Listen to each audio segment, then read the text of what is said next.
In 2014, a mobile game was making over $50,000 every single day. No ads, no big company behind it, no marketing, just a simple bird and one mechanic. Tap to stay alive. And then at the exact moment it should have kept going, the creator deleted it.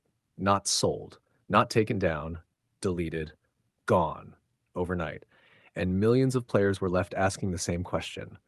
Why? Why would someone destroy something that's successful? This is the story of Flappy Bird and the decision that shocked the entire internet.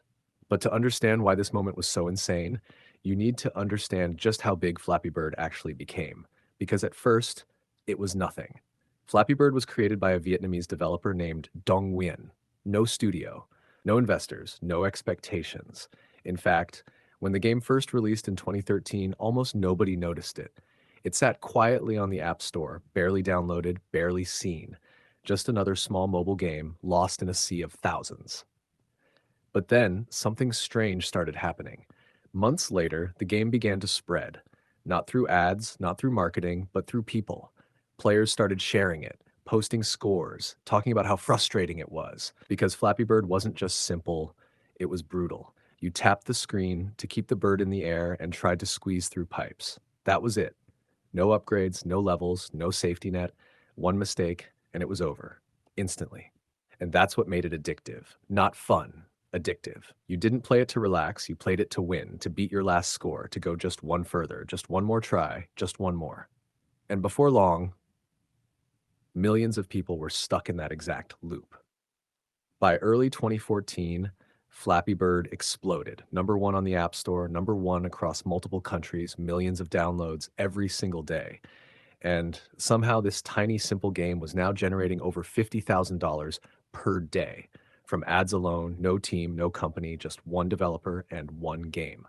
It was one of the most insane success stories in mobile gaming history. But behind that success, something didn't feel right because while the internet saw its creator didn't.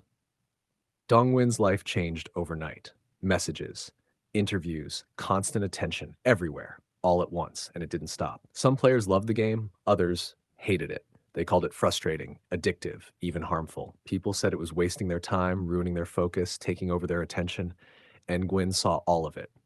Every message, every reaction, every opinion. And slowly, the pressure started building because this was never supposed to happen. He didn't plan for millions of players. He didn't plan for global attention. And he definitely didn't plan to be making tens of thousands of dollars a day.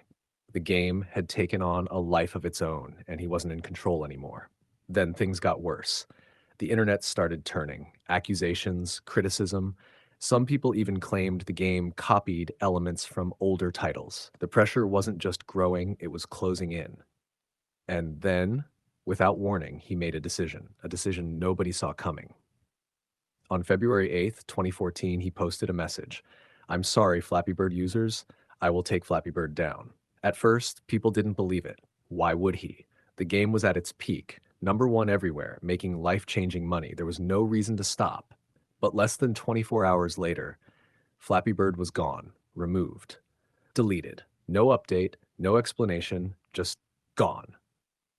And instantly, the internet exploded. People rushed to download it before it disappeared. Phones with Flappy Bird installed started being sold online for hundreds, even thousands of dollars. Because now it was rare, untouchable, gone. And that made it even more valuable.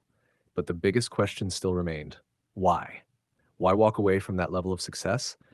Why delete something making $50,000 a day? At first, theories flooded the internet. Nintendo lawsuits, hidden deals, publicity stunts. People tried to explain it. Uh, but the truth was much simpler and much more human. Dongwin later explained the game was too addictive. He didn't like what it was doing to people. He didn't like how much time they were spending on it, and he didn't want to be responsible. So instead of fixing it or adjusting it, he ended it completely. He walked away from the money, from the attention, from the success, something almost nobody in that position would ever do. And just like that, Flappy Bird became one of the most famous games ever disappear. But the story didn't end there, because even after the game was gone, its impact didn't disappear with it.